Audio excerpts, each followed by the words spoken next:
तो हमारा जो स्टडी का दूसरा हिस्सा है उसमें हम लोग देखते हैं कि एंटी क्राइस्ट का जो समय दिया गया है 538 एडी से लेके 1798 एडी तक। आप देखेंगे उसी बीच में बहुत सारे रिफॉर्मर हुए जिनके बारे में मैंने आपको पिछली दफा बताया था। कितने रिफॉर्मर है 30 के लगभग लोग हैं। 30 एक ऐसे रिफॉर्मर पाए जाते हैं जिन्होंने ये रिसर्च किया और 1400 एडी से लेके 1800 एडी तक रोमन कैथोलिक चर्च को इसके लिए जिम्मेवार ठहराया कि वही एंटी क्राइस्ट है। बहुत सारे चर्चेज हैं इसके अंदर। इसमें पेंटिकोस्टल चर्च है, एंग्लिकन चर्च है, प्रेस्बिटेरियन है, मेथोडिस्ट है, लूथरन है, और मैं आपको बैप्टिस्ट चर्च है। बहुत सारे चर्चेज में आपको बता सकता हूँ, करीब करीब 250 से भी ज्यादा, 350 के आसपास कलीसियाएं आपको देखने को मिल जाएंगी। इंडिपेंडेंट तो कोई गिनती नहीं है, लेकिन जो आपको मेन लाइन चर्चेज हैं उन्होंने 1400 एडी से लेके 1800 एडी तक का कहा कि बाइबल के अनुसार जो आयतें आपने पढ़ी हैं अभी, जो बाइबल का पहला हिस्सा है, स्क्रिप्चर जो आपने पढ़ा है, जिसमें प्रॉफिट्स और न्यू टेस्टमेंट में प्रभु यीशु मसीह और उसके चेले उन्होंने क्या बताया कि एंटी क्राइस्ट की पहचान क्या है। वो मसीह का विरोध करता है, नंबर 1, परमेश्वर की निंदा करता है, नंबर 2, और परमेश्वर के सिंहासन मंदिर में बैठ के अपने आप को परमेश्वर ठहराता है, नंबर 3, नंबर 4, परमेश्वर की व्यवस्था को बदलना चाहता है। तो ये सारी चीजें 500 साल तक बहुत सारे प्रोटेस्टेंट चर्चेस ने, जिन्होंने विरोध किया था कैथोलिक का, उन्होंने रोमन कैथोलिक चर्च को इसके लिए जिम्मेवार ठहराया। कितने साल तक?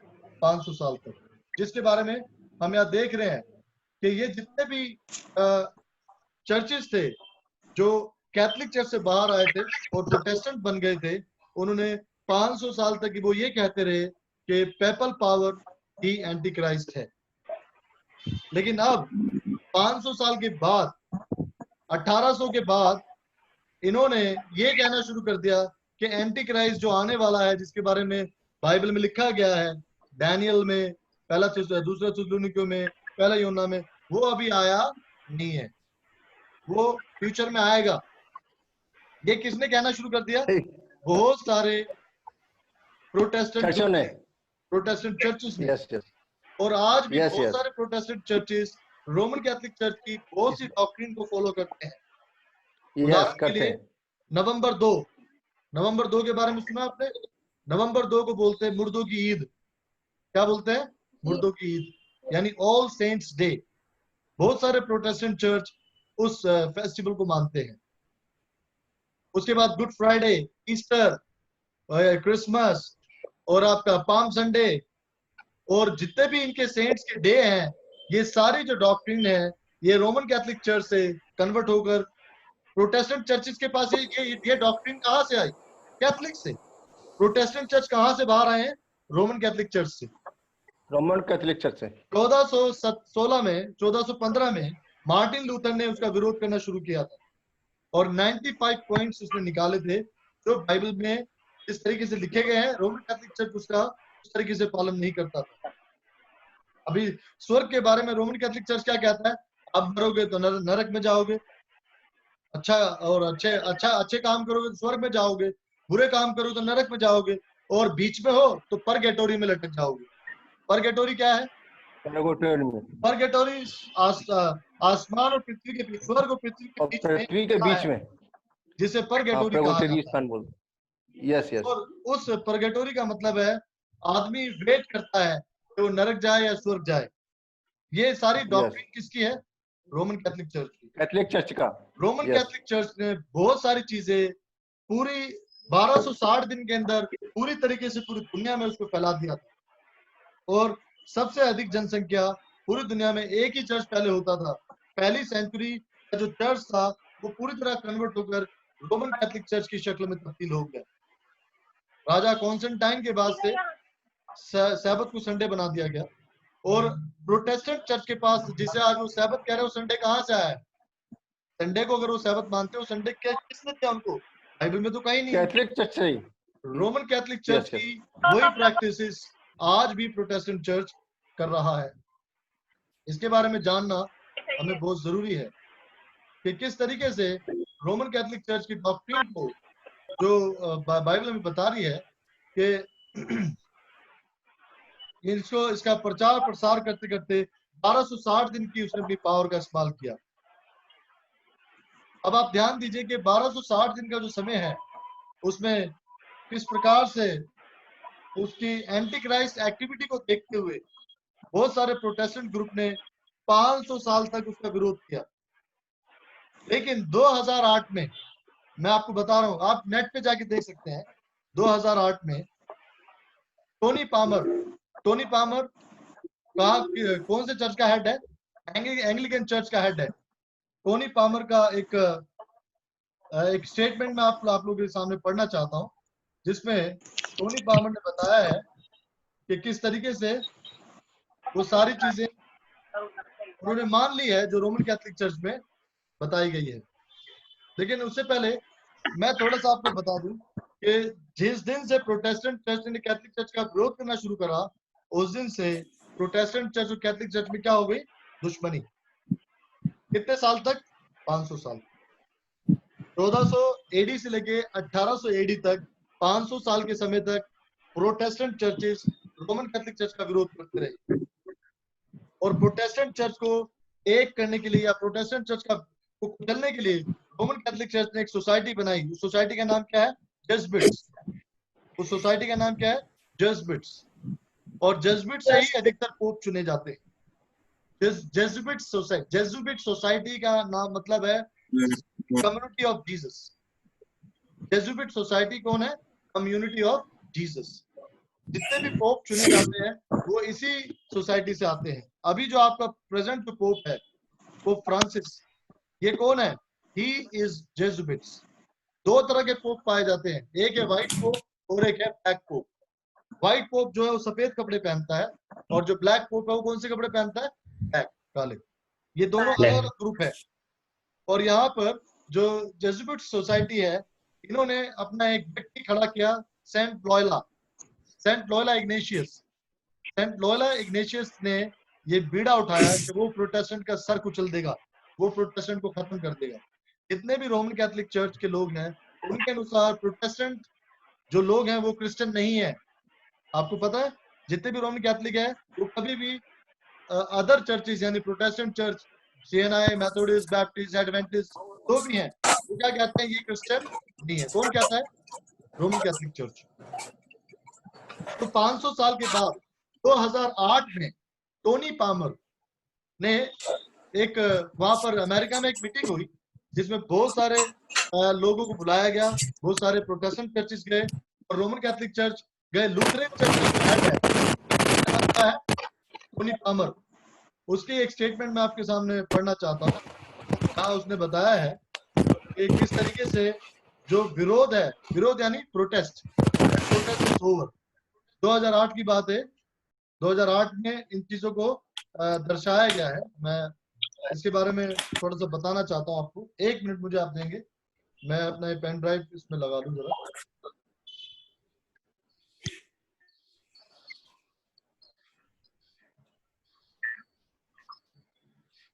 तो टोनी पामर की जो स्टेटमेंट है, टोनी पामर लूथरन चर्च का हेड है, आप इसके बारे में पढ़ सकते हैं। टोनी पामर अभी इस दुनिया में नहीं है। he died of with an accident. उसका बहुत बड़ा एक्सीडेंट हुआ था बाइक से। टोनी पामर ने अपनी स्टेटमेंट दी। टोनी पामर आप टाइप करेंगे यूट्यूब पर, उसकी सारी इंफॉर्मेशन वहां पर है कि वो रोमन कैथोलिक चर्च के साथ अपने संबंध को फिर से बना रहा है। वहां उसकी स्टेटमेंट दी गई है और मैं उसके बारे में थोड़ा सा यहाँ पढ़ना चाहता हूँ आपके लिए।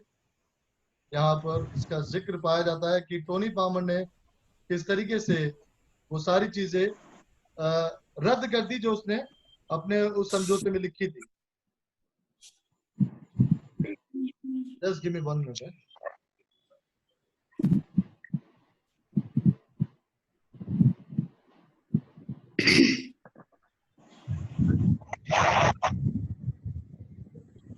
ओके, ये मीटिंग कब हुई थी अमेरिका में? 2008 में। 2008 में इस मीटिंग को किया गया था, जिसमें लूथरन चर्च ने साइन किया था कि हम लोग रोमन कैथोलिक चर्च के साथ अपने संबंध को फिर से स्थापित कर रहे हैं। आप देखेंगे कुछ समय बाद बहुत सारे लोगों ने कैथोलिक चर्च के साथ अपने संबंध को स्थापित कर लिया था और बहुत सारे प्रोटेस्टेंट वापस रोमन कैथोलिक चर्च में जा रहे हैं, वापस रोमन कैथोलिक चर्च के साथ अपने संबंध स्थापित कर रहे हैं ताकि वो उस टीम का हिस्सा बन सके जिसके बारे में लिखा गया है।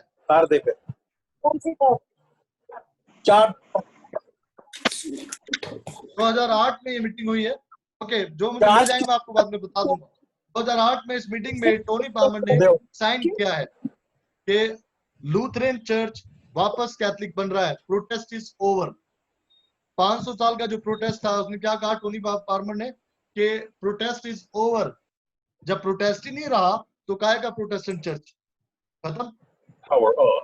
यानी वो लोग जो किसी समय में कैथोलिक चर्च से बाहर आए थे वो सब के सब कहां जा रहे हैं? वापस कैथोलिक चर्च में। यानी इन सिद्धांतों को लेकर 500 साल तक प्रोटेस्टेंट ग्रुप के लोग, प्रोटेस्टेंट चर्च के लोग कैथोलिक पर उंगली उठाते रहे, वो आज रोमन कैथोलिक चर्च के साथ खड़े हो गए। धीरे धीरे आप देखेंगे मेथोडिस्ट चर्च है उसने भी साइन किया है, एंग्लिकन चर्च भी रेडी है, प्रेस्बिटेरियन चर्च, ये सब चर्च धीरे धीरे क्या करेंगे? रोमन कैथोलिक चर्च को ज्वाइन कर लेंगे। ये था हमारी स्टडी का दूसरा हिस्सा। हमने पहले हिस्से में देखा कि बाइबल में एंटी क्राइस्ट के बारे में कहाँ का लिखा है। दूसरे हिस्से में हमने देखा बाइबल के उन्हीं आयतों को उठाकर प्रोटेस्टेंट चर्चेस 500 साल तक कैथोलिक चर्च पर इल्जाम लगाता रहा और 500 साल के बाद ये जितने भी प्रोटेस्टेंट चर्च थे इन्होंने वापस कैथोलिक चर्च का दामन थाम लिया और बाइबल की वो सारी भविष्यवाणी जो हमने पढ़ी है एंटी क्राइस्ट के बारे में, उसके बारे में प्रोटेस्टेंट चर्च के लोग क्या कहते हैं? वो अभी भविष्य में होगा, वो अभी हुआ नहीं है। जबकि डैनियल की भविष्यवाणी के अनुसार 7 बाब की 25 आयत में क्या लिखा है कि 1260 दिन का समय उसे दिया गया, यानी 538 एडी से लेके 1798 एडी तक वो समय पूरा हो चुका ऑलरेडी। और प्रोटेस्टेंट चर्च क्या बोल रहे हैं कि वो भी होगा। It is still future, it is still a future, जबकि वो सारी चीजें हो चुकी है। तो यहाँ हम लोग देखते हैं कि प्रोटेस्टेंट चर्च ने अपना जो है पासा बदल दिया, रुख बदल दिया। आगे आने वाले समय में रोमन कैथोलिक चर्च की जनसंख्या पहले से भी ज्यादा होगी क्योंकि पूरा का पूरा प्रोटेस्टेंट चर्च, पूरा का पूरा प्रोटेस्टेंट ग्रुप, जितने भी चर्च हैं 350 के लगभग कलीसियाएं हैं और उसकी जो मेंबरशिप है वो सब की सब रोमन कैथोलिक में ज्वाइन हो जाएगी। हाँ, जो लोग बाइबल पढ़ते हैं, पवित्र शास्त्र को ध्यान से देखते हैं, ये उनका अपना इंडिविजुअल, उनकी अपनी इच्छा है, वो चाहे तो उसको छोड़ सकते हैं और वो बाइबल के साथ खड़े हो सकते हैं। परमेश्वर सबको मौका दे रहा है, लेकिन बहुत सारे चर्चेस, बहुत सारे ग्रुप जो है पहले ही 2014 में भी एक मीटिंग हुई है, आप सन लिख लीजिए, please write down the year, 2014 में भी एक मीटिंग हुई है। इसमें बहुत बड़े बड़े चर्चेस ने रोमन कैथोलिक चर्च के साथ ट्रीटी साइन की है। आप इसको प्लीज यूट्यूब पे देख सकते हैं। यूट्यूब पे आप टाइप करेंगे Roman Catholic church meeting of 2014 in America, वहां पर आपको यूट्यूब पे इसके वीडियो मिल जाएंगे जहां पर रोमन कैथोलिक चर्च के साथ करीब करीब 250 से भी ज्यादा चर्चेस ने साइन किया है कि हम रोमन कैथोलिक चर्च के साथ खड़े हैं। जो प्रोटेस्टेंट चर्चेस के लोग पहले रोमन कैथोलिक चर्च को एंटी क्राइस्ट बता रहे थे, वो 500 साल बाद उसी एंटी क्राइस्ट के साथ खड़े होकर क्या कर रहे हैं? साथ दे रहे हैं। और इसी तरीके से रोमन कैथोलिक चर्च की जनसंख्या पहले से ज्यादा बढ़ जाएगी, परमेश्वर के लोग कम पड़ जाएंगे और मसीह विरोधी लोग ज्यादा होंगे। अगर आप लोग कोई प्रश्न है इसके बारे में आप पूछ सकते हैं मेरे से। If you have any question, कोई भी आप क्वेश्चन पूछ सकते हैं, मैं कोशिश करूंगा उसका आंसर देने के लिए। कोई क्वेश्चन है आपका इसके ऊपर?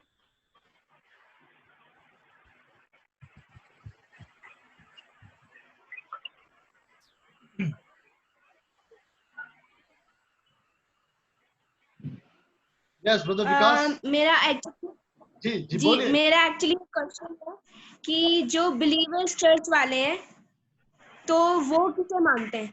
जो इंडिपेंडेंट चर्च के लोग हैं, अभी जो हमने पढ़ा है पहला हिस्सा स्क्रिप्चर बाइबल, हम सबको बाइबल फॉलो करना चाहिए।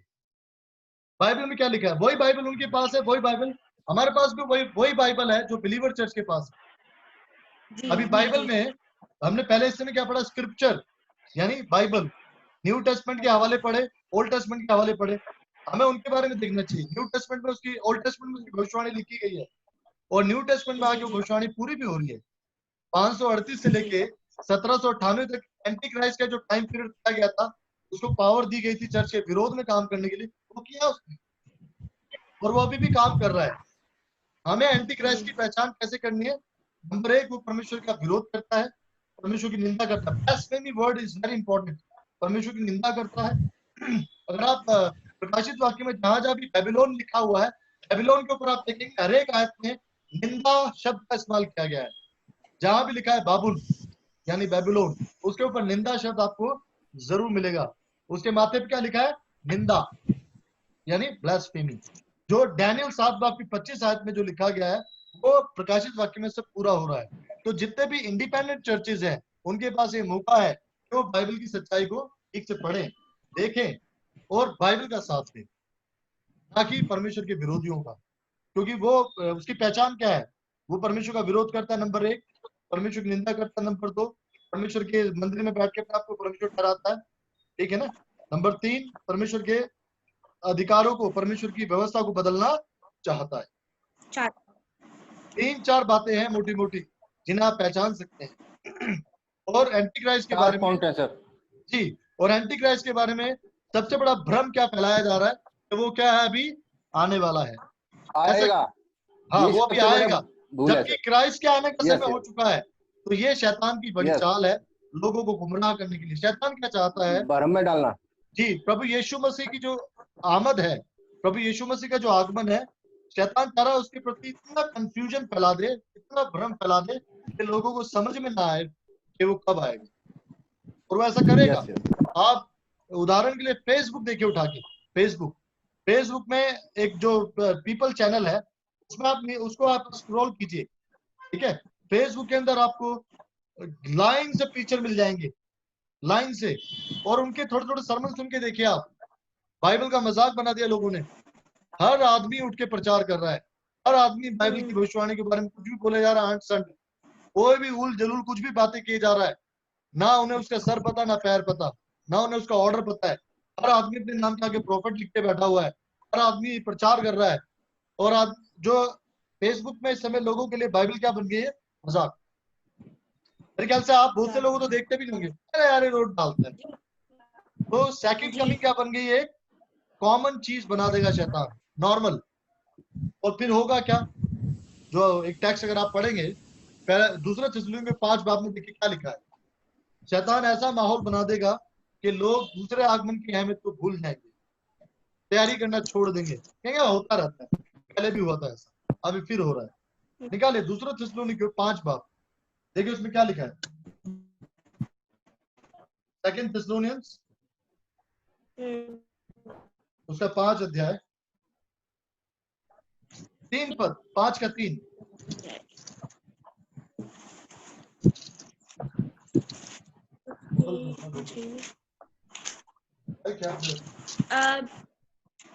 फर्स्ट थिस्सलुनीयंस या सेकंड थिस्सलुनीयंस? 5 का 3। सेकंड थिस्सलुनियंस 5 का 3।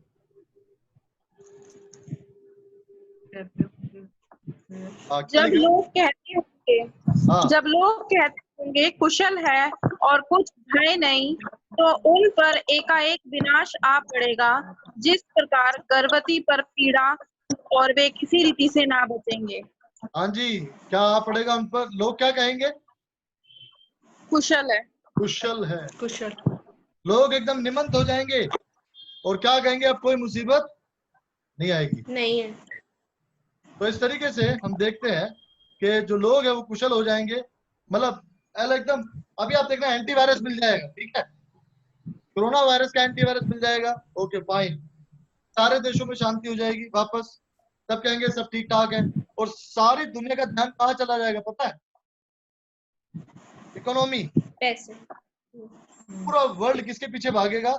इकोनॉमी के पीछे। क्योंकि मैक्सिमम जितने भी कंट्री है यानी पैसा, हर एक देश अपने अपने अपनी अर्थव्यवस्था को सुधारने में लगा रहेगा। पर बाइबल क्या कहती है? आने वाला आएगा, जी, उसे को रोक नहीं सकता। बाइबल में जो लिख दिया गया वो पूरा होगा। नहीं सर, पृथ्वी आकाश टल जाएंगे और परमेश्वर का वचन यस, नहीं टलेगा। नहीं सर, इसलिए नहीं चलेगा। मसीह अपने आमेन। लोगों के लिए क्या कहता है? निरंतर प्रार्थना करते रहो, बार बार अपनी मशाल चेक करते रहो, तेल है या नहीं उसमें, बार बार माफी मांगते रहो, प्रार्थना करते रहो कि हमारा संबंध उसके साथ ठीक है या नहीं। हर दिन या इस नहीं, बात के विषय में यस। सोचो। और बाइबल क्या कहती है? अपने विचारों में मसीह की आमद कैसे बसा लो? मान लो द्वार ही पर है। यीशु मसीह की जो कितना आमद पद है सर कैसे ये? निकट ही है। सर ये कितना पद है सर? इसका मैं रेफरेंस आपको बाद में बता दूंगा। ये एक अच्छा। आत्मिक संदर्भ है बात करने का कि हमारी मनों की तैयारी कैसे होनी चाहिए। मान लो वो दरवाजे पर ही है। आप लूका में पढ़ यस। सकते हैं। लूका जिसका टेक्स्ट आप पढ़ना चाह रहे हैं लूका में पढ़ सकते हैं। तेरा क्या है? लूका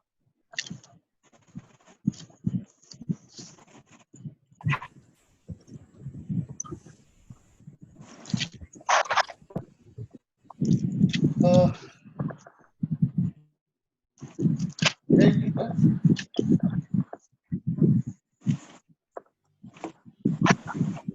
हाँ, लूका 12 अध्याय 12 की 35 यहाँ लिखा है, तुम्हारी कमरे बंदी रहें और तुम्हारे बंदी दिए रहे और जलते तुम्हारे रहें। दिए जलते रहे। हाँ, पढ़िए, आप पढ़िए ब्रदर विकास। तुम्हारी कमरे बंदी रहे और तुम्हारे दिए जलते रहे और तुम उन मनुष्यों के समान बनो जो अपने स्वामी की बाट देख रहे हो कि वह विवाह से कब लौटेगा, कि जब वह आकर द्वार खटखटाए तो तुरंत उसके लिए खोल दे। धन्य हुए दास जिन्हें स्वामी आकर जागते पाए। मैं तुमसे सच कहता हूँ कि वह कमर बांधकर उन्हें भोजन करने को बैठाएगा और पास आकर उनकी सेवा करेगा। आगे? यदि वह रात के दूसरे पहर या तीसरे पहर में आकर उन्हें जागते पाए तो वे दास धन्य हैं। परंतु तुम यह जान रखो कि यदि घर का स्वामी जानता है कि चोर किस घड़ी आएगा तो जागता रहता और अपने घर में चैन लगने न देता। तुम भी तैयार रहो, क्योंकि जिस घड़ी तुम सोचते भी नहीं उसी घड़ी मनुष्य का पुत्र आ जाएगा। ये बहुत इंपॉर्टेंट टेक्स्ट है। जिस घड़ी तुम सोचते भी नहीं हो। कौन सी ऐसी घड़ी जब आप नहीं सोचते? हम तो सोचते रहते हैं ना। कोई हमारे में से ऐसा जो सोचता नहीं है? सब सोचते हैं, लेकिन क्या नहीं सोचते? जिस दिन हमने सोचना बंद कर दिया कि यीशु मसीह नहीं आ रहा है, उसके आने का, हाँ, उसकी आमद का उसके बारे में सोचना बंद मत करना। इसी को कहते हैं निरंतर प्रार्थना करना। बाइबल कह रहे हैं जिस घड़ी तुम सोचते भी नहीं ना। अभी कोई ऐसी घड़ी है जिसमें ना सोचे? हमारे पास कितने घंटे हैं? हमारी घड़ी में कितने घंटे हैं? 24 घंटे हैं। 24 घंटे। हमारी जो घड़ी घूमती है टिक टिक टिक, उसमें कितने घंटे पाए जाते हैं? 24 घंटे। 24 घंटे। अब बाइबल ये कह रही है कि उन 24 घंटे में से कितने घंटे आप सोचते हैं कि यीशु मसीह आ रहा है? ये हमारे ऊपर डिपेंड करता है। यानी कोई भी समय ऐसा ना जाए, हम जाने ना दे कोई भी समय हमारी सोच से तो निकल ना जाए। बार बार सोचते रहे कि वो आ रहा है, बार बार सोचते रहे वो आ रहा है, बार बार सोचते रहे वो आ रहा है। यही है सही तैयारी, निरंतर तैयारी यही है। बाइबल कहते हैं निरंतर प्रार्थना में लगे। मतलब क्या? निरंतर उसके बारे में सोचते रहो। यानी यीशु मसीह की आमद जो है हमारे कपड़ों में, हमारी जेबों में, हमारे शरीर के ऊपर नहीं, हमारी सोच में होनी चाहिए। सोच में होना चाहिए, क्योंकि ये शरीर तो जाएगा नहीं। आप थोड़ा सा विचार करके देखिए, अगर आपको किसी ने कहा है कि भाई मैं 5 बजे आ रहा हूँ, तैयार रहना, और हम आपको लेने आ रहा हूँ, गाड़ी भेज रहा हूँ या गाड़ी लेके आ रहा हूँ, आप तैयार रहना। कितने बजे? 5 बजे शाम को। तो अगर आपकी तैयारी अच्छी है, आपका मन है जाने का, आप क्या करोगे? आधा घंटा पहले अपनी तैयारी कर लोगे ना। हाँ भाई तैयार होकर बैठता हूँ, गाड़ी आने वाली, जाना है। एक फिजिकल मैं एग्जांपल दे रहा हूँ समझाने के लिए। तो आप फिजिकली तैयारी होंगे नहीं होंगे? हर बार चेक करेंगे सामान और गाड़ी का इंतजार करेंगे आप। तो ये तैयारी हमारी मेंटल होनी चाहिए, क्योंकि मैं और आप नहीं जानते जब मसीह आएगा हम कहाँ होंगे। छत पे होंगे, खेत में होंगे, सड़क पे होंगे, अपने घर में होंगे। कोई दृश्य लिखा है ऐसा किसी के बारे में? या कोई फिक्स थोड़ा है कि जो जहाँ है वैसे ही है और तब है, कोई पता नहीं है। सर्दी होगी, गर्मी होगी, बारिश हो रही होगी, क्या होगा। ये जरूर लिखा है तुरही फूकी जाएगी और परमेश्वर का बेटा आसमान के बादलों पर जाहिर होगा। आएगा। लेकिन लेकिन लेकिन उससे पहले जो सबसे बड़ा जो चिन्ह है, मसीह विरोधी का काम करना परमेश्वर के विरोध में। अभी एंटी क्राइस्ट जो है मसीह विरोधी, वो अकेला नहीं है। आप प्रकाशित वाक्य 13 अध्याय में देखेंगे, पहले पद से लेके 10 पद तक मसीह विरोधी यानी शैतान का जो नुमाइंदा है, जो एंटी क्राइस्ट, जिसको नाम दिया गया है रोमन कैथोलिक चर्च, उसे एक पशु के रूप में दिखाया गया है, जो आप 13 अध्याय में देखते हैं। और वो कैसे काम करेगा, अब मैं एक एक आयत आपके लिए पढ़ूंगा और मैं उस पर आपके साथ बातचीत करूंगा। 13 अध्याय का पहला पद, प्रकाशित वाक्य। तो जिस घड़ी हम सोचते भी नहीं है ना, उस समय आ जाएगा हमसे। अब आप ये विचार कर लीजिए, हम कब नहीं सोचते, ठीक है ना। ये हमारी सोच पे डिपेंड करता है। ओके, प्रकाशित वाक्य 13 अध्याय, यहाँ लिखा है पहले पद में, आप सब प्लीज ध्यान से सुनिए, मैं पढ़ रहा हूं आपके लिए। तब मैंने एक पशु को समुद्र में से निकलते हुए देखा, इसके 10 सींग और 7 सिर थे। पूरी बाइबल में, प्रकाशित वाक्य की पूरी किताब में या डैनियल की पूरी किताब में, जहां भी आपको 10 सींग और 7 सिर का जिक्र पाया जाता है, लिखा है वो सिर्फ और सिर्फ रोमन एम्पायर के बारे में लिखा है। किसके बारे में लिखा है? Roman empire. जी, रोमन एम्पायर को आज हम पेपल रोम के रूप में जानते हैं, ठीक है। ये वो पेपल रोम है जो धार्मिक शक्तियों को लेकर इस बात का दावा करता है कि वो मनुष्य और परमेश्वर के बीच में क्या है? बिचवई है। जबकि मनुष्य और परमेश्वर के बीच में बिचवई कौन है? यीशु मसीह। यीशु मसीह। जी, तो ये कौन है, इस बात को ध्यान रखें। ये जो पहला पशु समुद्र में से निकला, यानी लोगों में से निकला। पानी का मतलब क्या होता है बाइबल में, प्रकाशित वाक्य में? पानी का मतलब क्या है? लोग, पब्लिक। जी, लोग, अगर आप इसको देखना चाहते हैं कि पानी का मतलब पब्लिक होता है, तो आप यहाँ प्रकाशित वाक्य 17 की 15 में देख सकते हैं। प्रकाशित वाक्य 17 की 15 में पानी का मतलब बताया गया है। शगुन, क्या लिखा है वहां 17 की 15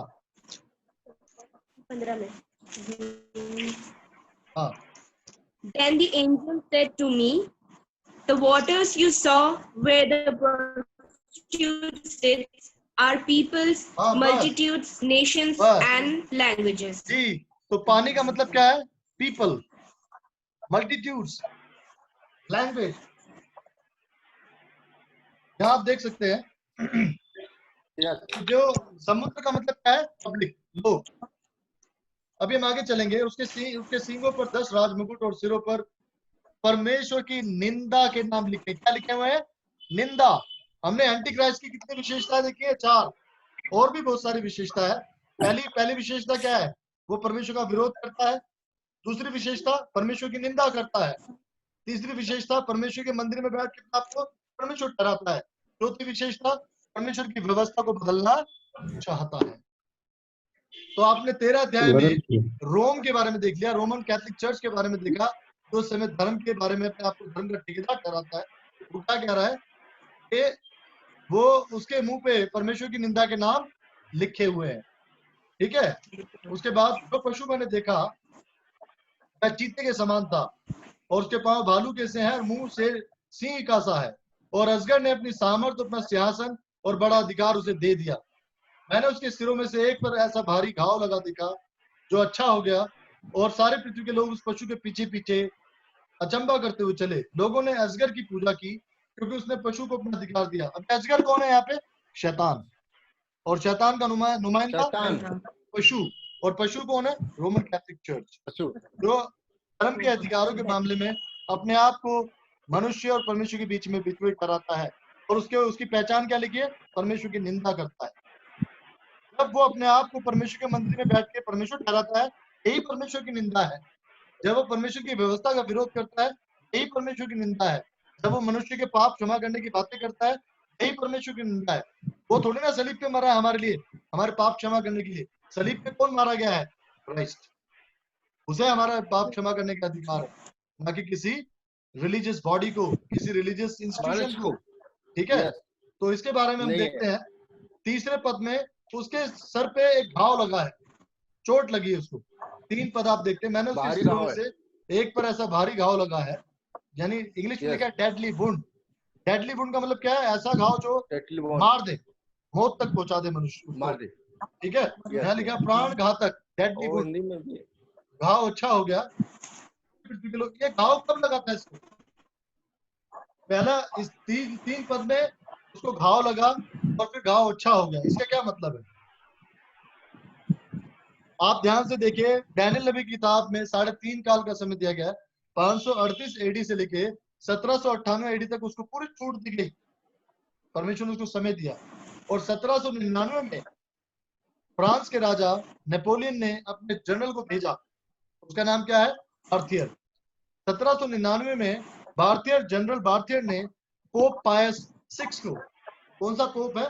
पोप पायस 6 को जेल में डाल दिया।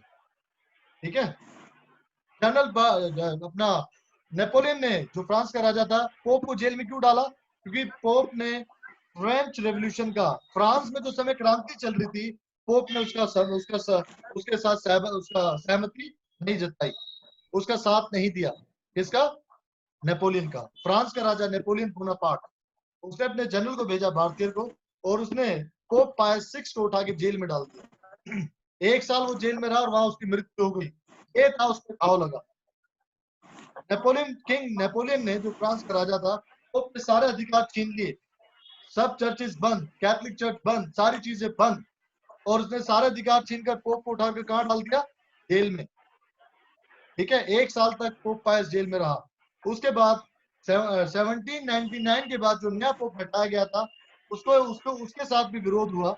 ये घाव जो है चलता जा रहा है, और ये घाव कब तक चला?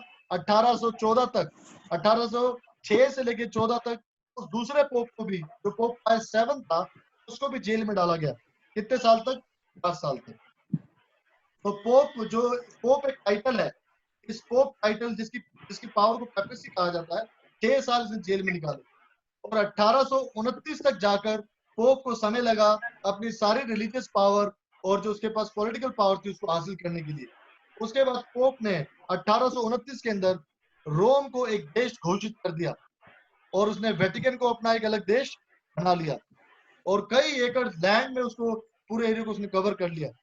1829 तक हम देखते हैं कि आगे जाके 1939 तक मुसोलिनी ने, जो कि इटली का बहुत बड़ा डिक्टेटर था, मुसोलिनी, वर्ल्ड वॉर 1 और 2 में जिसने पार्ट लिया था, उसने रोमन कैथोलिक चर्च को पूरा सपोर्ट किया। ठीक है, तो ये इस तरीके से वो जो घाव अच्छा हुआ, तो अच्छा होते होते हम आगे देखते पूरा 1800 सदी तक वो घाव उसका पूरा ठीक हो गया है। 1939 तक जाते जाते सारी चीजें ठीक हो गई।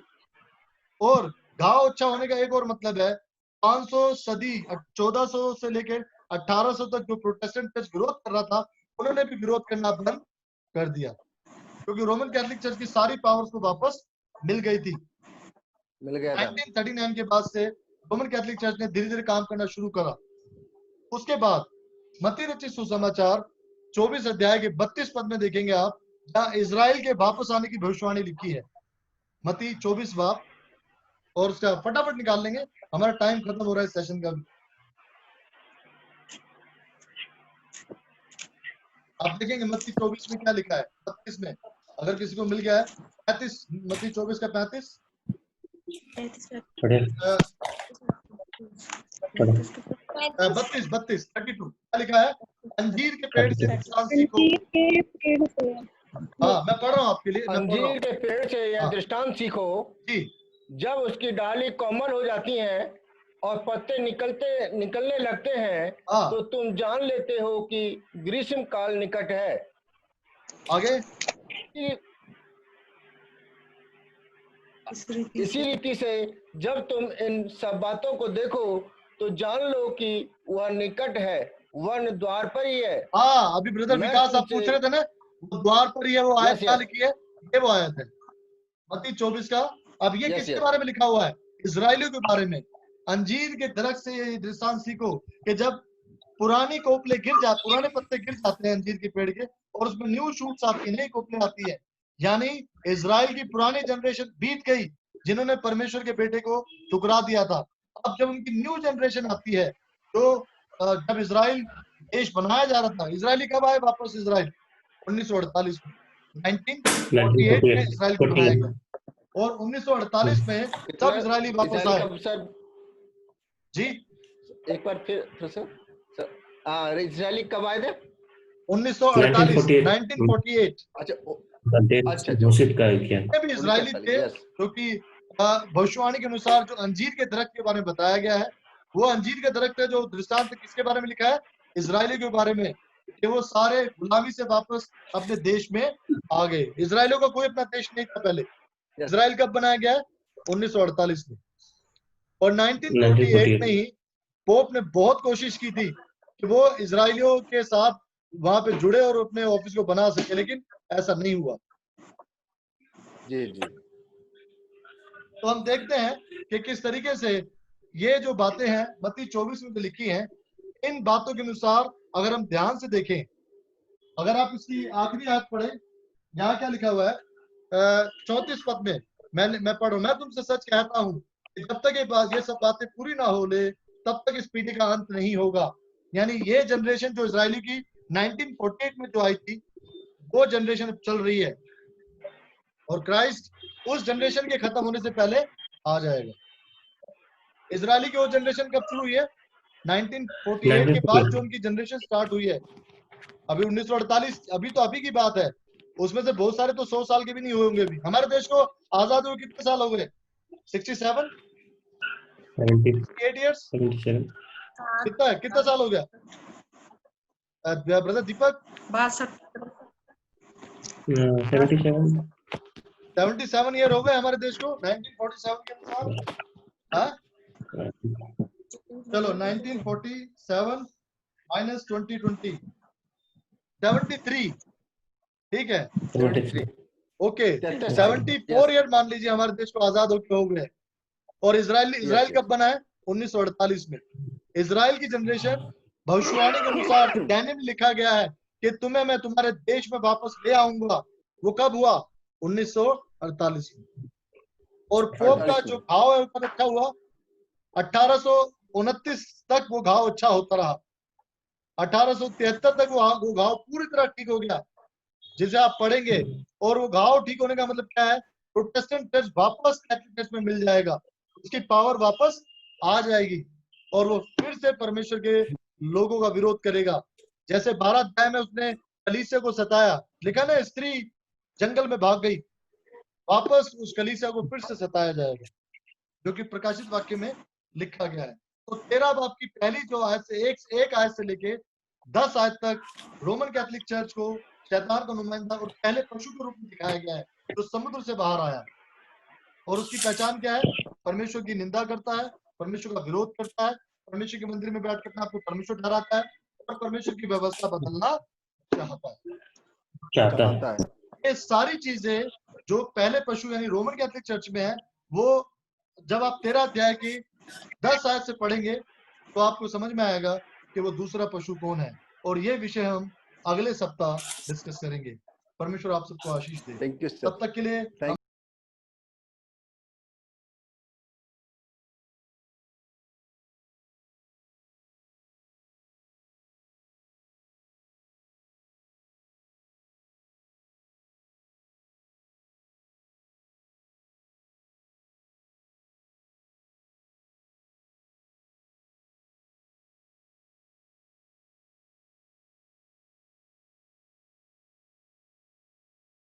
कैथोलिक चर्च का रोमन कैथोलिक चर्च ने बहुत सारी चीजें पूरी 1260 दिन के अंदर पूरी तरीके से पूरी दुनिया में उसको फैला दिया था।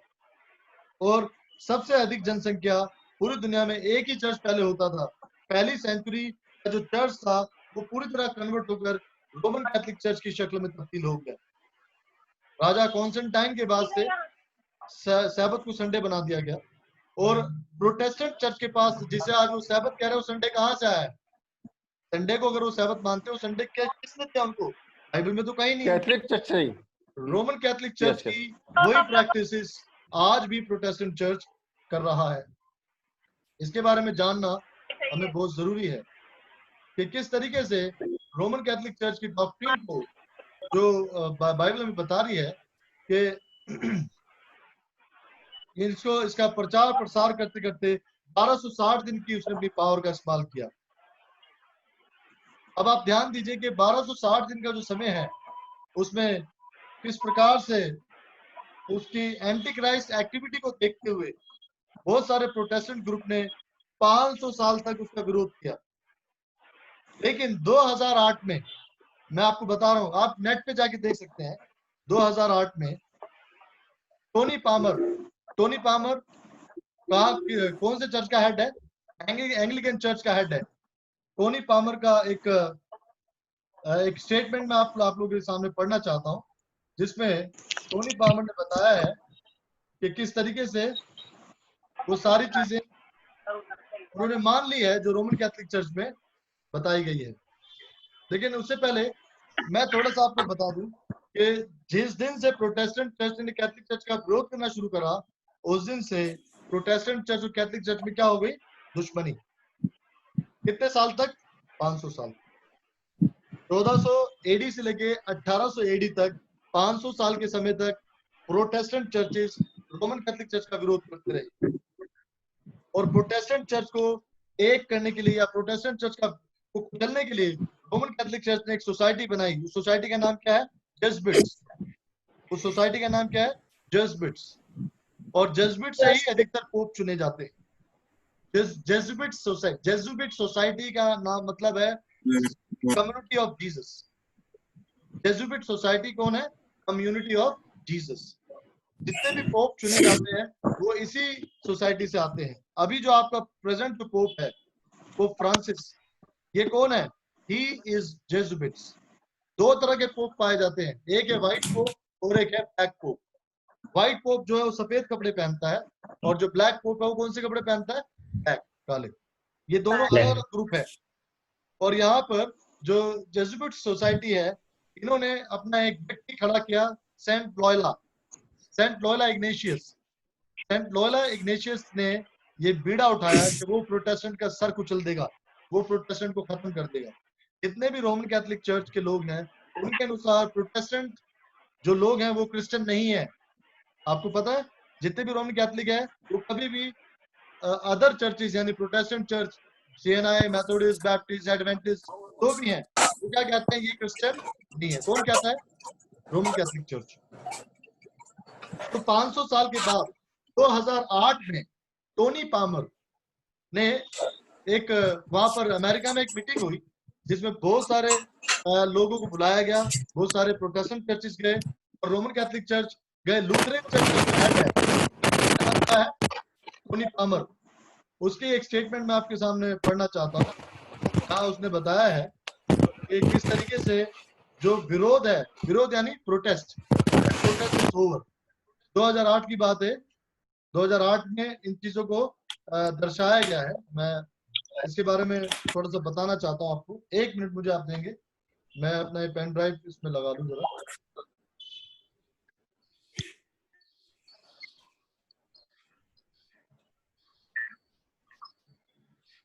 तो टोनी पामर की जो स्टेटमेंट है, टोनी पामर लूथरन चर्च का हेड है, आप इसके बारे में पढ़ सकते हैं। टोनी पामर भी इस दुनिया में नहीं है।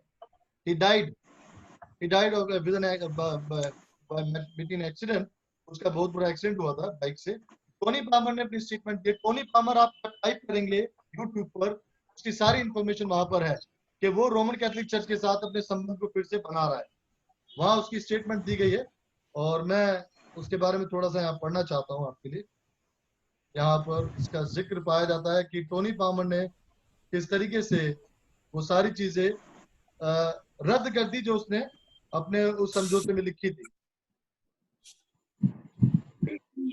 Just give me 1 minute.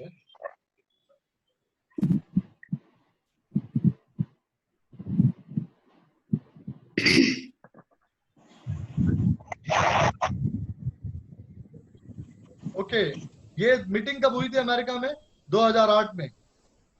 2008 में इस मीटिंग को किया गया था, जिसमें लूथरन चर्च ने साइन किया था कि हम लोग रोमन कैथोलिक चर्च के साथ अपने संबंध को फिर से स्थापित कर रहे हैं। आप देखेंगे कुछ समय बाद बहुत सारे लोगों ने कैथलिक चर्च के साथ अपने संबंध को स्थापित कर लिया था और बहुत सारे प्रोटेस्टेंट वापस रोमन कैथलिक चर्च में जा रहे हैं, वापस रोमन कैथलिक चर्च के साथ अपने संबंध स्थापित कर रहे हैं ताकि वो उस टीम का हिस्सा बन सके जिसके बारे में लिखा गया है।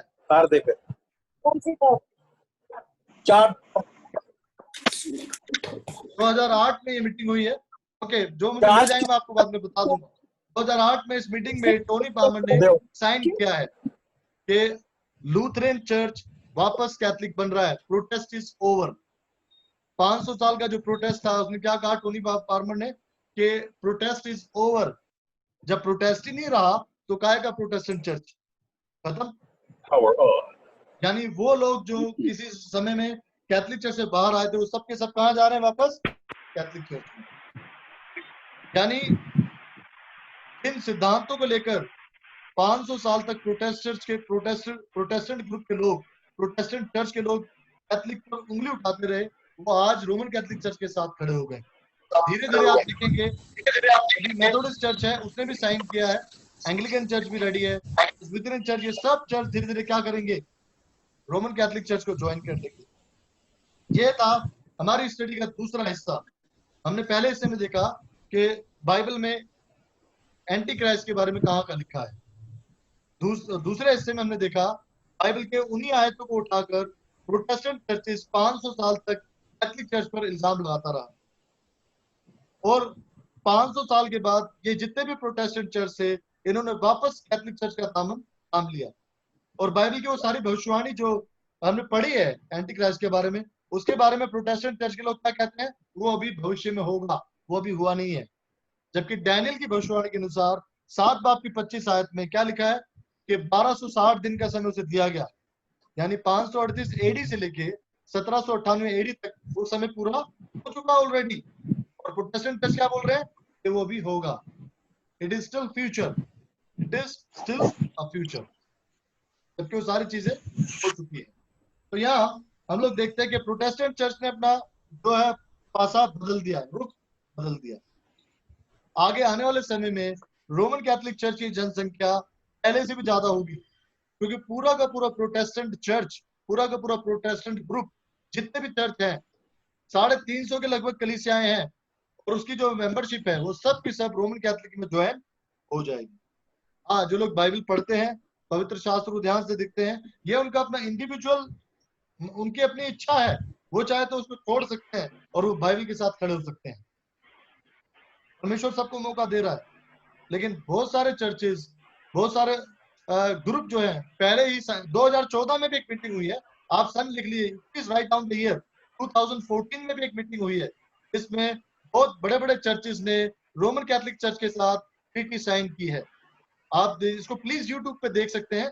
यूट्यूब पे आप टाइप करेंगे Roman Catholic church meeting of 2014 in America, यहाँ पर आपको यूट्यूब पे इसके वीडियो मिल जाएंगे, जहां पर रोमन कैथलिक चर्च के साथ करीब करीब 250 से भी ज्यादा चर्चेस ने साइन किया है कि हम रोमन कैथलिक चर्च के साथ खड़े हैं।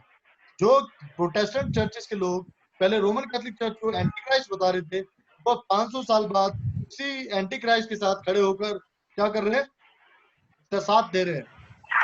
और इसी तरीके से रोमन कैथलिक चर्च की जनसंख्या पहले से ज्यादा बढ़ जाएगी, परमेश्वर के लोग कम पड़ जाएंगे और मसीह विरोधी लोग ज्यादा होंगे। अगर आप लोग कोई प्रश्न है इसके बारे में आप पूछ सकते हैं मेरे से। If you have any question, कोई भी आप क्वेश्चन पूछ सकते हैं, मैं कोशिश करूंगा उसका आंसर देने के लिए। कोई क्वेश्चन है आपका इसके ऊपर?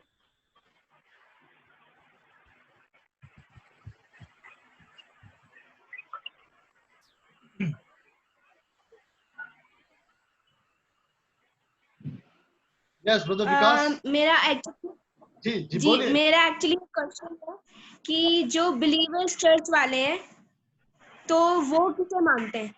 तो इंडिपेंडेंट चर्च के लोग हैं। अभी जो हमने पढ़ा है पहला हिस्सा स्क्रिप्चर बाइबल, हम सबको बाइबल फॉलो करना चाहिए। बाइबल में क्या लिखा है वही बाइबल उनके पास है, वही बाइबल हमारे पास भी वही बाइबल है जो बिलीवर चर्च के पास है। अभी बाइबल में हमने पहले हिस्से में क्या पढ़ा? स्क्रिप्चर। यानी बाइबल, न्यू टेस्टमेंट के हवाले पढ़े, ओल्ड टेस्टमेंट के हवाले पढ़े, हमें उनके बारे में देखना चाहिए। न्यू टेस्टमेंट में उसकी, ओल्ड टेस्टमेंट में उसकी भविष्यवाणी लिखी गई है और न्यू टेस्टमेंट में आके वो भविष्यवाणी पूरी भी हो रही है। 538 से लेके 1798 तक एंटी क्राइस्ट का जो टाइम पीरियड दिया गया था, उसको पावर दी गई थी चर्च के विरोध में काम करने के लिए, वो किया उसने और वो अभी भी काम कर रहा है। हमें एंटी क्राइस्ट की पहचान कैसे करनी है? नंबर 1, वो परमेश्वर का विरोध करता है, परमेश्वर की निंदा करता है। Blasphemy word is very important. परमेश्वर की निंदा करता है। अगर आप प्रकाशित वाक्य में जहां भी बेबीलोन लिखा हुआ है, बेबीलोन के ऊपर आप देखेंगे हर एक आयत में निंदा शब्द का इस्तेमाल किया गया है। जहां भी लिखा है बाबुल यानी बेबीलोन, उसके ऊपर निंदा शब्द आपको जरूर मिलेगा। उसके माथे पे क्या लिखा है? निंदा यानी ब्लास्फेमी। जो डैनियल 7 बाब की 25 आयत में जो लिखा गया है, वो प्रकाशित वाक्य में सब पूरा हो रहा है। तो जितने भी इंडिपेंडेंट चर्चेज हैं, उनके पास ये मौका है कि वो बाइबल की सच्चाई को ठीक से पढ़ें, देखें और बाइबल का साथ दें, ना कि परमेश्वर के विरोधियों का। क्योंकि वो उसकी पहचान क्या है? वो परमेश्वर का विरोध करता है नंबर 1, परमेश्वर की निंदा करता है नंबर 2, परमेश्वर के मंदिर में बैठ के अपने आपको परमेश्वर ठहराता है, ठीक है ना। नंबर 3, परमेश्वर के अधिकारों को, परमेश्वर की व्यवस्था को बदलना चाहता है। 3-4 बातें हैं मोटी मोटी जिन्हें आप पहचान सकते हैं। और एंटी क्राइस्ट के बारे में है सर जी, और एंटी क्राइस्ट के बारे में सबसे बड़ा भ्रम क्या फैलाया जा रहा है कि वो क्या है? अभी आने वाला है, आएगा। हाँ ये वो अभी सबसे बड़ा आएगा, भूल है जबकि सर। क्राइस्ट के आने का यस समय हो चुका है। तो ये शैतान की बड़ी यस चाल है, लोगों को गुमराह करने के लिए। शैतान क्या चाहता है? भ्रम में डालना। जी, प्रभु यीशु मसीह की जो आमद है, प्रभु यीशु मसीह का जो आगमन है, शैतान चाह रहा है उसके प्रति इतना कंफ्यूजन फैला दे, इतना भ्रम फैला दे कि लोगों को समझ में ना आए कि वो कब आएगा, और वो ऐसा करेगा। यस यस आप उदाहरण के लिए फेसबुक देखिए उठा के, फेसबुक में एक जो पीपल चैनल है, उसमें आप उसको आप स्क्रॉल कीजिए, ठीक है। फेसबुक के अंदर आपको लाइन से पिक्चर मिल जाएंगे, लाइन से, और उनके थोड़े थोड़े सरमन सुन के देखिए आप। बाइबल का मजाक बना दिया लोगों ने। हर आदमी उठ के प्रचार कर रहा है, हर आदमी बाइबल की भविष्यवाणी के बारे में कुछ भी बोले जा रहा है, अंट कोई भी उल जलूल कुछ भी बातें किए जा रहा है। ना उन्हें उसका सर पता, ना पैर पता, ना उन्हें उसका ऑर्डर पता है। हर आदमी अपने नाम के आगे प्रॉफिट लिख के बैठा हुआ है, हर आदमी प्रचार कर रहा है। और आज जो फेसबुक में इस समय लोगों के लिए बाइबल क्या बन गई है? मजाक। मेरे ख्याल से आप बहुत से लोगों तो देखते भी होंगे, अरे यार ये रोड डालता है। तो सेकंड कमिंग क्या बन गई है? कॉमन चीज बना देगा शैतान, नॉर्मल। और फिर होगा क्या? जो एक टेक्स्ट अगर आप पढ़ेंगे, दूसरा थिस्सलुनीके 5 बाब में देखिए क्या लिखा है। शैतान ऐसा माहौल बना देगा कि लोग दूसरे आगमन की अहमियत को भूल जाएंगे, तैयारी करना छोड़ देंगे, कहेंगे होता रहता है, पहले भी हुआ था ऐसा, अभी फिर हो रहा है। निकाले दूसरा थिस्सलुनीके 5 बाब, देखिए उसमें क्या लिखा है। सेकंड थिस्सलुनियंस उसका 5 अध्याय 3 पद, 5 का 3।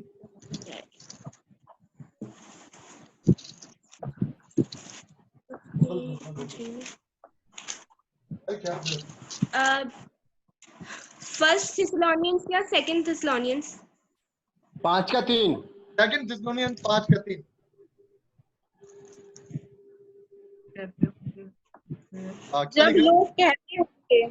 जब लोग कहते होंगे कुशल है और कुछ भय नहीं, तो उन पर एकाएक विनाश आ पड़ेगा, जिस प्रकार गर्भवती पर पीड़ा, और वे किसी रीति से ना बचेंगे। हाँ जी, क्या आ पड़ेगा उन पर? लोग क्या कहेंगे? कुशल है, कुशल है। कुशल। लोग एकदम निमंत हो जाएंगे और क्या कहेंगे? अब कोई मुसीबत नहीं आएगी। नहीं है। तो इस तरीके से हम देखते हैं कि जो लोग हैं वो कुशल हो जाएंगे। मतलब एकदम, अभी आप देखना एंटीवायरस मिल जाएगा, ठीक है, कोरोना वायरस का एंटीवायरस मिल जाएगा, ओके फाइन, सारे देशों में शांति हो जाएगी वापस, सब कहेंगे सब ठीक ठाक है। और सारी दुनिया का ध्यान कहाँ चला जाएगा पता है? इकोनॉमी। पैसे। पूरा वर्ल्ड किसके पीछे भागेगा? इकोनॉमी के पीछे। क्योंकि मैक्सिमम जितने भी कंट्री है, यानी पैसा, हर एक देश अपने अपने अपनी अर्थव्यवस्था को सुधारने में लगा रहेगा।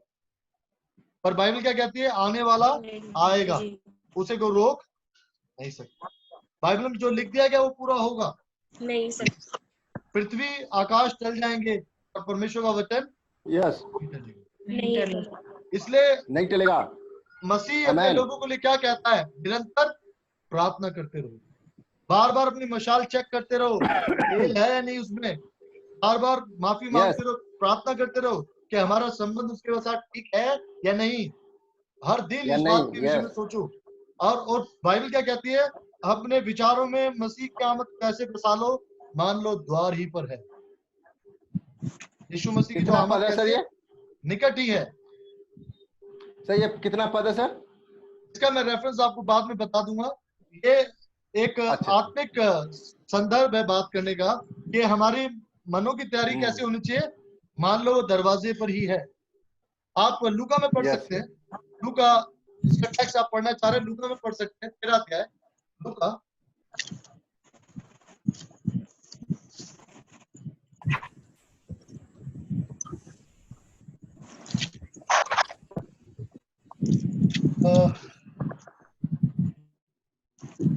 एक मिनट।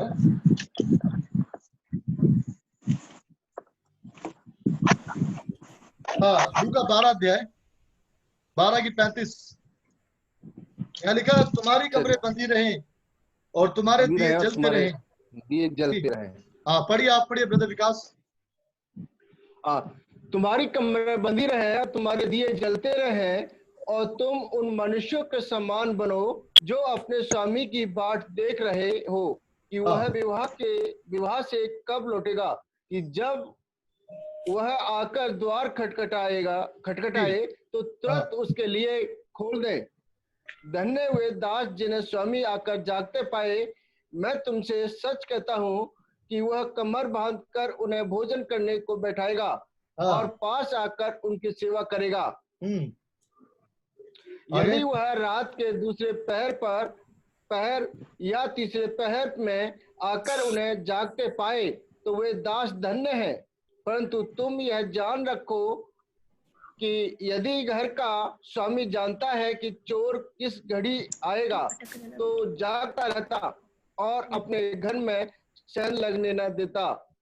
तुम भी तैयार रहो, क्योंकि जिस घड़ी तुम सोचते भी नहीं उसी घड़ी मनुष्य का पुत्र आ जाएगा। ये बहुत इंपॉर्टेंट टेक्स्ट है। जिस घड़ी तुम सोचते भी नहीं हो। कौन सी ऐसी घड़ी जब आप नहीं सोचते? हम तो सोचते रहते हैं ना। कोई हमारे में से ऐसा जो सोचता नहीं है? सब सोचते हैं, लेकिन क्या नहीं सोचते? जिस दिन हमने सोचना बंद कर दिया कि यीशु मसीह नहीं आ रहा है, उसके आने का, हाँ, आमद उसकी आमद का उसके बारे में सोचना बंद मत करना। इसी को कहते हैं निरंतर प्रार्थना करना। बाइबल कह रहे हैं जिस घड़ी तुम सोचते भी नहीं ना। अभी कोई ऐसी घड़ी है जिसमें ना सोचे? हमारे पास कितने घंटे हैं? हमारी घड़ी में कितने घंटे हैं? 24 घंटे हैं। 24 घंटे। हमारी जो घड़ी घूमती है टिक टिक टिक, उसमें कितने घंटे पाए जाते हैं? 24 घंटे। 24 घंटे। अब बाइबल ये कह रही है कि उन 24 घंटे में से कितने घंटे आप सोचते हैं कि यीशु मसीह आ रहा है? ये हमारे ऊपर डिपेंड करता है। यानी कोई भी समय ऐसा ना जाए, हम जाने ना दे कोई भी समय हमारी सोच से तो निकल ना जाए। बार बार सोचते रहे कि वो आ रहा है, बार बार सोचते रहे वो आ रहा है, बार बार सोचते रहे वो आ रहा है। यही है सही तैयारी, निरंतर तैयारी यही है। बाइबल कहते हैं निरंतर प्रार्थना में लगे। मतलब क्या? निरंतर उसके बारे में सोचते रहो। यानी यीशु मसीह की आमद जो है हमारे कपड़ों में, हमारी जेबों में, हमारे शरीर के ऊपर नहीं, हमारी सोच में होनी चाहिए। सोच में होना चाहिए, क्योंकि ये शरीर तो जाएगा नहीं। आप थोड़ा सा विचार करके देखिए, अगर आपको किसी ने कहा है कि भाई मैं 5 बजे आ रहा हूँ, तैयार रहना, और हम आपको लेने आ रहा हूँ, गाड़ी भेज रहा हूँ या गाड़ी लेके आ रहा हूँ, आप तैयार रहना। कितने बजे? 5 बजे शाम को। तो अगर आपकी तैयारी अच्छी है, आपका मन है जाने का, आप क्या करोगे? आधा घंटा पहले अपनी तैयारी कर लोगे ना। हाँ भाई तैयार होकर बैठता हूँ, गाड़ी आने वाली, जाना है। एक फिजिकल मैं एग्जांपल दे रहा हूँ समझाने के लिए। तो आप फिजिकली तैयारी होंगे नहीं होंगे? हर बार चेक करेंगे सामान और गाड़ी का इंतजार करेंगे आप। तो ये तैयारी हमारी मेंटल होनी चाहिए, क्योंकि मैं और आप नहीं जानते जब मसीह आएगा हम कहाँ होंगे। छत पे होंगे, खेत में होंगे, सड़क पे होंगे, अपने घर में होंगे। कोई दृश्य लिखा है ऐसा किसी के बारे में? या कोई फिक्स थोड़ा है कि जो जहाँ वैसे ही है और तब है?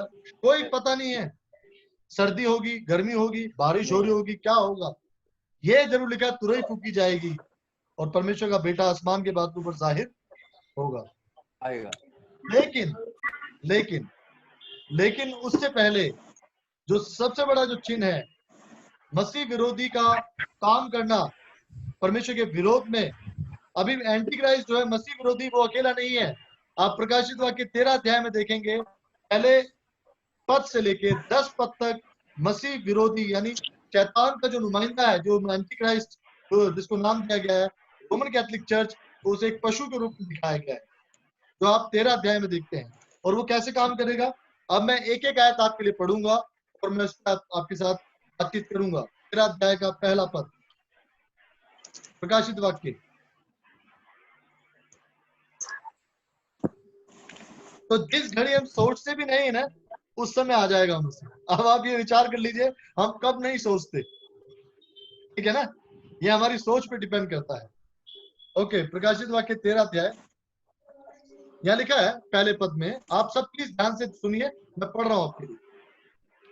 तब मैंने एक पशु को समुद्र में से निकलते हुए देखा, इसके 10 सींग और 7 सिर थे।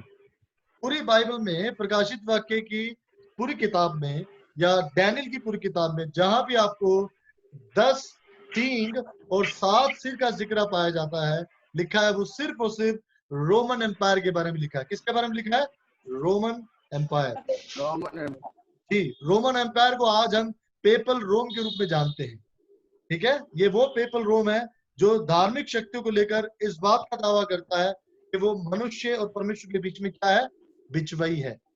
जबकि मनुष्य और परमेश्वर के बीच में बिचवई कौन है? यीशु मसीह। यीशु मसीह।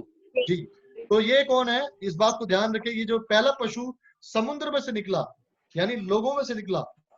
पानी का मतलब क्या होता है बाइबल में, प्रकाशित वाक्य में? पानी का मतलब क्या है? लोग, पब्लिक।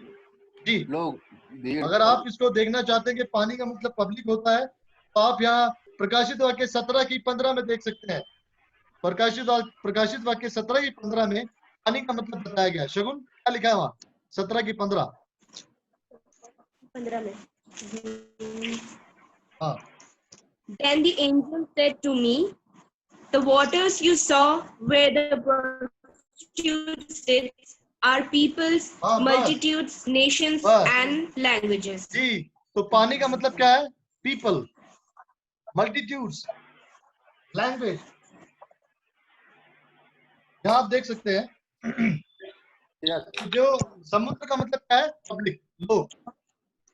अभी हम आगे चलेंगे। उसके सींगों पर 10 राजमुकुट और सिरों पर परमेश्वर की निंदा के नाम लिखे। क्या लिखे हुए हैं? निंदा। हमने एंटी क्राइस्ट की कितनी विशेषता देखी है? 4। और भी बहुत सारी विशेषता है। पहली विशेषता क्या है? वो परमेश्वर का विरोध करता है। दूसरी विशेषता, परमेश्वर की निंदा करता है। तीसरी विशेषता, परमेश्वर के मंदिर में बैठ के आपको परमेश्वर ठहराता है। चौथी विशेषता, परमेश्वर की व्यवस्था को बदलना चाहता है। तो आपने 13 अध्याय में रोम के बारे में देख लिया, रोमन कैथोलिक चर्च के बारे में देखा, तो उस समय धर्म के बारे में आपको धर्म का ठेकेदार ठहराता है। वो क्या कह रहा है कि वो उसके मुंह पे परमेश्वर की निंदा के नाम लिखे हुए हैं, ठीक है। उसके बाद जो पशु मैंने देखा वह चीते के समान था और उसके पांव भालू के से हैं और मुंह से सिंह का सा है। और अजगर ने अपनी सामर्थ, अपना सिंहासन और बड़ा अधिकार उसे दे दिया। मैंने उसके सिरों में से एक पर ऐसा भारी घाव लगा देखा जो अच्छा हो गया, और सारे पृथ्वी के लोग उस पशु के पीछे पीछे अचंभा करते हुए चले। लोगों ने अजगर की पूजा की क्योंकि उसने पशु को अपना अधिकार दिया। अब अजगर कौन है यहाँ पे? शैतान। और शैतान का नुमाइंदा पशु। और पशु कौन है? रोमन कैथोलिक चर्च, जो धर्म के अधिकारों के मामले में अपने आप को मनुष्य और परमेश्वर के बीच में बिचौलिया कराता है। और उसकी पहचान क्या लिखी है? परमेश्वर की निंदा करता है। जब वो अपने आप को परमेश्वर के मंदिर में बैठ के परमेश्वर ठहराता है, यही परमेश्वर की निंदा है। जब वो परमेश्वर की व्यवस्था का विरोध करता है, यही परमेश्वर की निंदा है। जब वो मनुष्य के पाप क्षमा करने की बातें करता है, यही परमेश्वर की निंदा है। वो थोड़ी ना सलीब पे मरा है हमारे लिए, हमारे पाप क्षमा करने के लिए। सलीब पे कौन मारा गया है? क्राइस्ट। उसे हमारा पाप क्षमा करने का अधिकार है, ना कि किसी रिलीजियस बॉडी को, किसी रिलीजियस इंस्टीट्यूशन को, ठीक है। तो इसके बारे में हम देखते हैं तीसरे पद में, उसके सर पे एक घाव लगा है, चोट लगी है उसको। 3 पद आप देखते हैं। मैंने उसके सिरों में से एक पर ऐसा भारी घाव लगा है यानी इंग्लिश में लिखा है डेडली वुंड। डेडली वुंड का मतलब क्या है? ऐसा घाव जो मार दे, मौत तक पहुंचा दे मनुष्य को, मार दे। ठीक है। यहाँ लिखा प्राण घातक, डेडली और वुंड, हिंदी में भी घाव अच्छा हो गया। ये घाव कब लगा था इसको? पहला इस तीन पद में उसको घाव लगा और फिर घाव अच्छा हो गया। इसका क्या मतलब है? आप ध्यान से देखिए, डैनियल नबी की किताब में 3.5 काल का समय दिया गया है। 538 एडी से लेके 1798 एडी तक उसको पूरी छूट दी गई, परमेश्वर ने उसको समय दिया। और 1799 में फ्रांस के राजा नेपोलियन ने अपने जनरल को भेजा, उसका नाम क्या है? बार्थियर। 1799 में जनरल बार्थियर ने पोप पायस 6 को, कौन सा पोप है? पोप पायस 6 को जेल में डाल दिया, ठीक है। जनरल अपना नेपोलियन ने, जो फ्रांस का राजा था, पोप को जेल में क्यों डाला? क्योंकि पोप ने फ्रेंच रेवोल्यूशन का, फ्रांस में जो समय क्रांति चल रही थी, पोप ने उसके साथ सहमति नहीं जताई, उसका साथ नहीं दिया। किसका? नेपोलियन का। फ्रांस का राजा नेपोलियन बोनापार्ट, उसने अपने जनरल को भेजा भारतीय को, और उसने पोप पायस 6 को उठा के जेल में डाल दिया। 1 साल वो जेल में रहा और वहां उसकी मृत्यु हो गई। ये था, उसको घाव लगा। नेपोलियन ने, जो फ्रांस का राजा था, पोप के सारे अधिकार छीन लिए, सब चर्चेस बंद, कैथोलिक चर्च बंद, सारी चीजें बंद, और उसने सारे अधिकार छीनकर पोप को उठाकर कहां डाल दिया? जेल में, ठीक है। 1 साल तक पोप पायस जेल में रहा। उसके बाद 1799 के बाद जो नया पोप हटाया गया था, उसके साथ भी विरोध हुआ। ये घाव जो है चलता जा रहा है, और ये घाव कब तक चला? 1814 तक। 1806 से लेके 14 तक उस दूसरे पोप को भी, जो पोप पायस 7 था, उसको भी जेल में डाला गया। कितने साल तक? 10 साल तक। तो पोप एक टाइटल है। इस पोप टाइटल, जिसकी पावर को पेपेसी कहा जाता है, 6 साल इसने जेल में निकाले, और 1829 तक जाकर पोप को समय लगा अपनी सारी रिलीजियस पावर और जो उसके पास पॉलिटिकल पावर थी उसको हासिल करने के लिए। उसके बाद पोप ने 1829 के अंदर रोम को एक देश घोषित कर दिया, और उसने वेटिकन को अपना एक अलग देश बना लिया, और कई एकड़ लैंड में उसको, पूरे एरिया को उसने कवर कर लिया। 1829 तक हम देखते हैं कि आगे जाके 1939 तक मुसोलिनी ने, जो कि इटली का बहुत बड़ा डिक्टेटर था, मुसोलिनी, वर्ल्ड वॉर 1 और 2 में जिसने पार्ट लिया था, उसने रोमन कैथोलिक चर्च को पूरा सपोर्ट किया, ठीक है। तो ये इस तरीके से वो जो घाव अच्छा हुआ, तो अच्छा होते होते हम आगे देखते हैं पूरा 1800 सदी तक वो घाव उसका पूरा ठीक हो गया है। 1939 तक जाते जाते सारी चीजें ठीक हो गई। और घाव अच्छा होने का एक और मतलब है, 500 सदी 1400 से लेकर 1800 तक जो प्रोटेस्टेंट चर्च विरोध कर रहा था, उन्होंने भी विरोध करना बंद कर दिया, क्योंकि रोमन कैथोलिक चर्च की सारी पावर्स को वापस मिल गई थी। मिल गया था। 1939 के बाद से रोमन कैथोलिक चर्च ने धीरे धीरे काम करना शुरू करा। उसके बाद मत्ती रचित सुसमाचार 24 अध्याय के 32 पद में देखेंगे आप, जहां इजराइल के वापस आने की भविष्यवाणी लिखी है। मत्ती 24 बाब, और उसका फटाफट निकाल लेंगे, हमारा टाइम खत्म हो रहा है सेशन का भी। आप देखेंगे मत्ती 24 में क्या लिखा है, 32 में, अगर किसी को मिल गया है 35, मत्ती 24 का 35,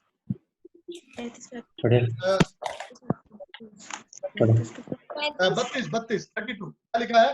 अंजीर के पेड़ से दृष्टांत सीखो।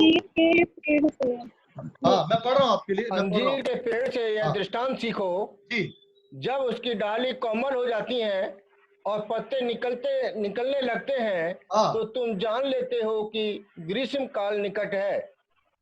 आगे। इसी इसी रीति से जब तुम इन सब बातों को देखो तो जान लो कि वह निकट है, वह द्वार पर ही है। हाँ, अभी ब्रदर मैं विकास आप तुमसे- पूछ रहे थे ना, वो द्वार पर ही है, वो आयत Yes, क्या yes. लिखी है? ये वो आयत है मत्ती 24 का। अब ये Yes, किसके yes. बारे में लिखा हुआ है? इजराइलियों के बारे में। अंजीर के दरख्त से ये दृष्टांत सीखो कि जब पुराने पत्ते गिर जाते हैं अंजीर के पेड़ के, और उसमें न्यू शूट्स आती है, नई कोपलें आती है, यानी इजराइल की पुरानी जनरेशन बीत गई, जिन्होंने परमेश्वर के बेटे को ठुकरा दिया था। अब जब उनकी न्यू जनरेशन आती है, तो जब इजराइल देश बनाया जा रहा था, इजराइली कब आए वापस? इजराइल 1948 में। 1948 में इसराइल को बनाया गया और 1948 में सब इसराइली वापस आए। सर जी एक बार फिर सर इसराइली कब आए थे? 1948 1948। अच्छा घोषित कर दिया। भी इसराइली थे, क्योंकि भविष्यवाणी के अनुसार जो अंजीर के दरख्त के बारे में बताया गया है, वो अंजीर का दरख्त है जो दृष्टांत किसके बारे में लिखा है? इजरायली के बारे में, कि वो सारे गुलामी से वापस अपने देश में आ गए। इजरायलियों का कोई अपना देश नहीं था पहले। इजराइल कब बनाया गया? 1948 में। और 1948 में ही पोप ने बहुत कोशिश की थी कि वो इजरायलियों के साथ वहां पे जुड़े और अपने ऑफिस को बना सके, लेकिन ऐसा नहीं हुआ। जी जी। तो हम देखते हैं कि किस तरीके से ये जो बातें हैं मत्ती 24 में लिखी हैं, इन बातों के अनुसार अगर हम ध्यान से देखें, अगर आप इसकी आखिरी आयत पढ़े, यहाँ क्या लिखा हुआ है 34 पद में, मैं पढ़ूं, मैं तुमसे सच कहता हूं कि जब तक ये सब बातें पूरी ना हो ले तब तक इस पीढ़ी का अंत नहीं होगा। यानी ये जनरेशन जो इजरायली की 1948 में जो आई थी, वो जनरेशन अब चल रही है और क्राइस्ट उस जनरेशन के खत्म होने से पहले आ जाएगा। इजरायली की वो जनरेशन कब शुरू हुई है? 1948 के बाद जो उनकी जनरेशन स्टार्ट हुई है।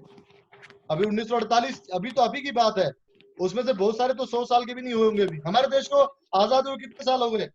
67 78 इयर्स, कितना साल हो गया ब्रदर दीपक? 77 ईयर हो गए हमारे देश को 1947 के अनुसार। चलो 1947 माइनस 2020 73, ठीक है, 73 ओके 74 ईयर मान लीजिए हमारे देश को आजाद होकर हो गए। और इजराइल कब बना है? 1948 में। इजराइल की जनरेशन भविष्यवाणी के अनुसार डैनियल में लिखा गया है कि तुम्हें मैं तुम्हारे देश में वापस ले आऊंगा। वो कब हुआ? 1948 में।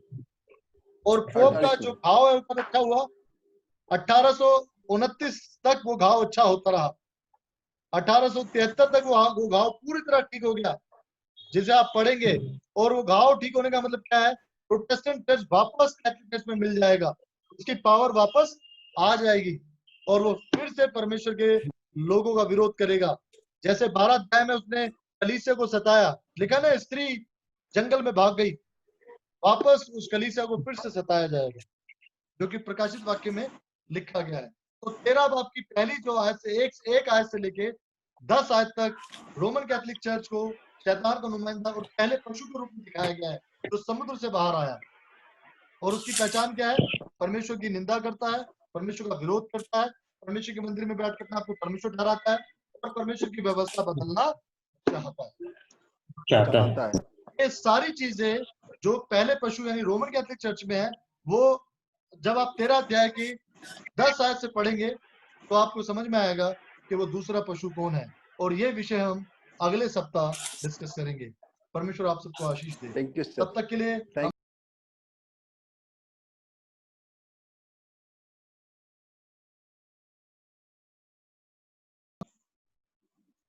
हेलो हाँ 1948 में इजराइल देश का स्थापना हुआ। जी जी जी एज ए नेशन। तो कितने साल तक में यीशु मसीह का आने का संभावना है? अभी उसका जो लास्ट टेक्स्ट है लिखा है, जब तक ये जनरेशन चलेगी नहीं जब तक यीशु मसीह नहीं आएगा। यानी ये जो जनरेशन चल रही है अभी इजराइल में, जो जनरेशन शुरू हुई 1948 में, उसके विषय में लिखा गया है, वो जनरेशन अभी भी चल रही है। हाँ, वो जनरेशन अभी चल रही है। अगर हम लोग कैलकुलेट करें 2020 तक, तो ये 72 इयर्स हो रहे हैं। हाँ, अगर हम लोग 1948 से 73 चल रहा है इस समय, और मैं समझता हूँ कोई भी जनरेशन एक सदी के अंदर खत्म हो जाती है 100 साल में, है ना? तो यानी 73 में 100 साल होने के कितने साल बाकी है? 27 साल, 27 ईयर्स। बहुत सारे लोगों का ऐसा मानना है कि और मेरे ख्याल से शायद बहुत सारे लोग कहते हैं 20-25 साल में एट द मोस्ट 40 साल में हो सकता है क्राइस्ट आ जाए, जिस तरीके के आसार हैं। I think maximum 40 years, maximum 40 years के अंदर क्राइस्ट का आना हो सकता है। लेकिन मेरा क्या कहना है, इसके लिए हमें एंटी क्राइस्ट की एक एक एक्टिविटी को ध्यान देना चाहिए। इसलिए मैं आप सबको कह रहा हूं कि प्लीज इंटरनेशनल समाचार जो गूगल पर आते हैं वो जरूर पढ़े। वो एक एक दिन में क्या करता है इसके बारे में आपको जानकारी होनी चाहिए। मैंने आपको 2 ईयर बताया। जी जी बोलिए बोलिए सर। और मेरा एक है, जैसा close of probation Ellen G White का राइटिंग में कहता है कि परमेश्वर का आने का दिन, after the close of probation people will come to know, पर कब दिन आवर मालूम चलेगा उसमें, day and the hours of his coming after the close of probation as per the Ellen G White writing. Close of probation के बाद तो फिर कोई सवाल ही नहीं उठता, पता है ऑटोमेटिक चली जाएगा। जैसे वाइट जो बता रही है दैट इज एब्सोल्युटली करेक्ट। जैसे माफी का दरवाजा बंद हो जाएगा तो सबसे बड़ी पहचान है कि बस अब क्राइस्ट आने वाला है। एक तो ये है, और दूसरा 7वीं तुरई जब फूकी जाएगी उसमें जो 7 कटोरे हैं, प्रकाशित वाक्य 16 अध्याय में जो लिखा है कि 7वीं तुरई के समय कितने कटोरे डाले जाएंगे? 7। तो जैसे ही पहला कटोरा डाला जाएगा तब भी आपको एकदम से अलर्ट हो जाना है कि बस शुरुआत हो चुकी है और अब क्राइस्ट आएगा। पहला कटोरा क्या है? बड़े बड़े फोड़े, फुंसी, और उसका कोई इलाज नहीं मिलेगा पृथ्वी के ऊपर। क्यों? क्योंकि वो परेशानी कौन भेज रहा है? परमेश्वर। एक बार को कोरोना वायरस का मिल सकता है एंटीवायरस, लेकिन जो मुसीबतें परमेश्वर के पास से आएगी, फोड़े फुंसी, उसका कोई एंटीवायरस ढूंढ नहीं पाएगा इंसान, क्योंकि उसको कौन भेज रहा है? परमेश्वर भेज रहा है। तो जैसे ही पहला कटोरा डाल दिया जाएगा हमें अलर्ट हो जाना चाहिए ना, अरे अभी 6 बाकी है। 7वां कटोरा डालते ही क्राइस्ट आ जाएगा। 7वीं तुरई फूकी जाएगी, वो तुरई फिजिकल फूकी जाएगी पूरी दुनिया में। अभी रात को मैं एक वीडियो देख रहा था जी। तुरही का क्या आवाज हम लोग सुन सकते हैं, या तुरही किस तरह जान सकते हैं कि तुरही का ही आवाज है या 7 ट्रम्पेट का ये चिन्ह है? जो पीछे 7 तुरही दी गई है वो सिंबॉलिकल है, वो आवाज नहीं बल्कि वो एक लैंडमार्क है साइंस को रीड करने के लिए, जो चिन्ह है उन्हें पहचानने के लिए। लेकिन जो लास्ट तुरही जिसमें मसीह आने वाला है वो 100% फूकी जाएगी। एंजल ऑलरेडी कितने एंजल लेके बैठे हैं उस तुरही को? How many are there? 4 angels. 7 चारों दिशाओं में, हर डायरेक्शन में एक एक एंजल वो तुरही लेके खड़ा हुआ है। वो तुरही दूल्हे के स्वागत के लिए है, क्राइस्ट के लिए। और क्राइस्ट जब आएगा तब वो सुन। अभी रात को मैं एक वीडियो देख रहा था कि यरूशलेम में ट्रम्पेट के साउंड सुनाई दे रहे हैं अभी से। तो ऐसे बहुत सारे रूमर्स मिलेंगे आपको। क्राइस्ट के आने से पहले बहुत सारे झूठे भविष्यवक्ता आएंगे, बहुत सारे और भी चमत्कार होंगे। अभी आप देखना कि आगे जाके सबसे बड़ा जो इसकी पहचान है, जितने भी प्रोटेस्टेंट चर्चेस हैं वो सब कैथोलिक में मिल जाएंगे। ठीक है, नंबर 1। जितनी भी दूसरी तो जो बातें हैं जो बाइबल की जो पूरी होनी है वो आप धीरे धीरे पूरी होते देखेंगे। सबसे पहला, ऐसे प्रोटेस्टेंट चर्च में जो मिल जाएंगे, सबसे पहली चीज क्या है? Sunday law. संडे लॉ को एस्टैब्लिश किया जाएगा, यानी शैतान रोमन कैथोलिक चर्च के माध्यम से it will make a huge image. वो इमेज बनाएगा सारे प्रोटेस्टेंट चर्चेस को मिलकर। वो इमेज क्या है? Sunday law. Everybody has to follow that, worship that. जब वो लॉ बन जाएगा उसको मानने के लिए जितने भी सैबत मानने वाले लोग हैं उनके ऊपर प्रेशर होगा। They will have to go through the test. सारी दुनिया एक तरफ हो जाएगी and remnant church will be at one side. तो हम प्रार्थना करें और परमेश्वर आपको आशीष दे। इन बातों पे और भी विचार करने की जरूरत है। और मैं समझता हूँ कि हमें प्रोबेशन संडे लॉ का वेट करना है, प्रोबेशन क्लोज का वेट करना है। और प्रोबेशन के बाद क्या होगा? जैसे प्रोबेशन क्लोज होगा 7 हफ्ते हैं। कितने हफ्ते हैं? 7। जैसे पहला कटोरा डाल दिया जाएगा उस पहले कटोरे के बाद आपने, और ये 7 हफ्ते कितने समय में होगी? 1 साल में होगी। ये 7 प्लेग जो है कितने साल में होगी? 1 साल सर वो तो हेलो 7 बॉल्स। यस हाँ दीपक बोलिए। सर ये मैक्सिमम टाइम दिया गया है 1 साल और मिनिमम टाइम 1 साल से कम भी हो सकता है, 6 महीने 7 महीने 15 दिन है सर। अच्छा, मिनिमम टाइम 15 दिन भी है, क्योंकि वहाँ 1 घंटा लिखा है मिनिमम 15 दिन और प्रोफेटिकल डेज के अकॉर्डिंग 1 1 घंटा। घंटा 15 दिन को दर्शाता है।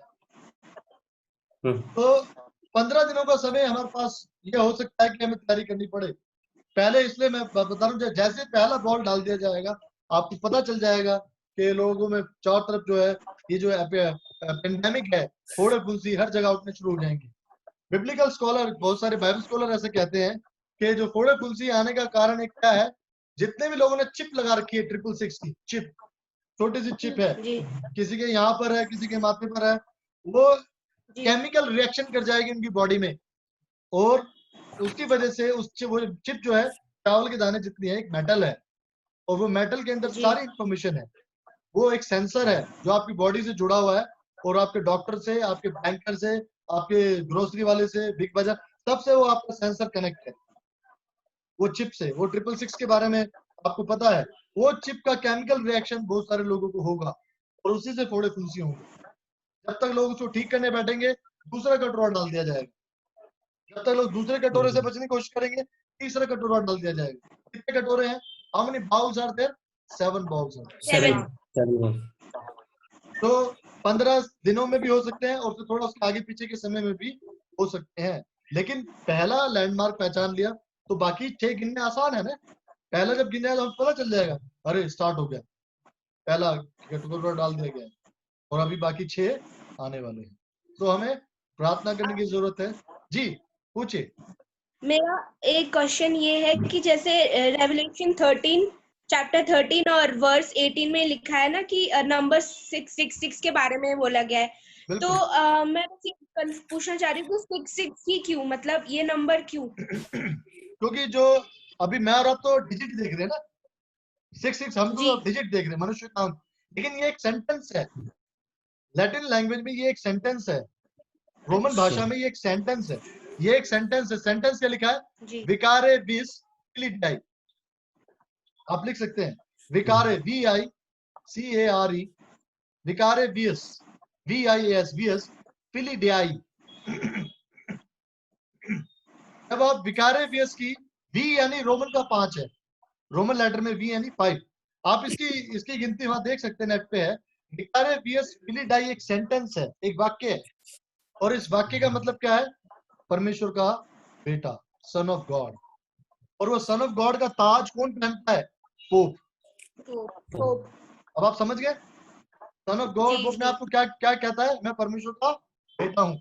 अच्छा, जिस सीट पे पोप बैठता है उस पे भी एक सेंटेंस लिखा है लैटिन में, थ्रोन ऑफ गॉड। तो ये तो साफ पता लग गया कि ये अपने आप को क्राइस्ट की जगह रिप्लेस करना मांगता है। लेकिन हमारे बीच में बिचवई कौन है? पहला तिमुथियुस 2 बाब की 4-5 आयत, मसीह यीशु जो कि मनुष्य है तो पोप भी मनुष्य, पर पोप सलीब पे तो नहीं मरा ना हमारे लिए। सलीब पे कौन मरा है? क्राइस्ट। तो पाप क्षमा करने का अधिकार भी किसके पास है? क्राइस्ट के पास।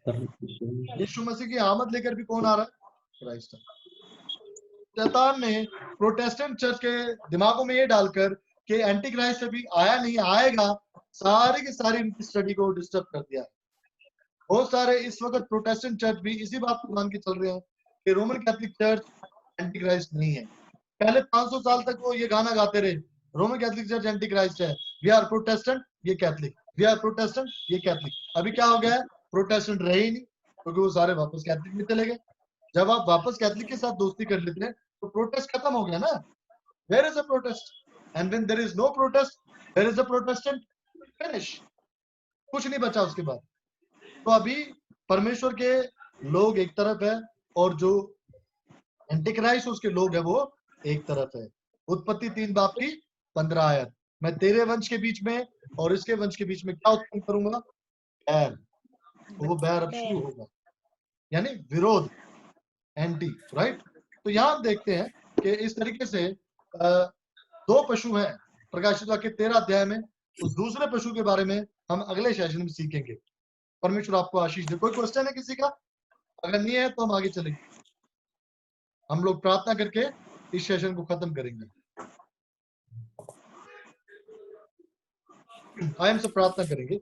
सर्वशक्तिमान दयालु सामर्थ्य पिता परमेश्वर यहोवा, तेरे नाम की महिमा करते हैं, धन्यवाद दिया चाहते हैं आज के इस समय के लिए, तेरी दया तेरे प्यार के लिए प्रभु, तेरे वचनों को सीखने के लिए।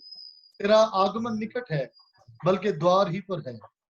महान जीवित परमेश्वर, हमारे गुनाहों और कसूरों को बख्श दे और अपनी हिम्मत और ताकत देकर, अपनी आत्मिक सामर्थ्य देकर हमें खड़ा करना परमेश्वर। हम धन्यवाद करते हैं, प्रार्थना करते हैं सिस्टर रूबी के लिए, तूने उनको ठीक किया है। हम प्रार्थना करते हैं मिस्टर कमल रॉय उनके परिवार के लिए, ब्रदर दीपक उनकी वाइफ के लिए, सिस्टर शगुन उनकी मम्मी के लिए।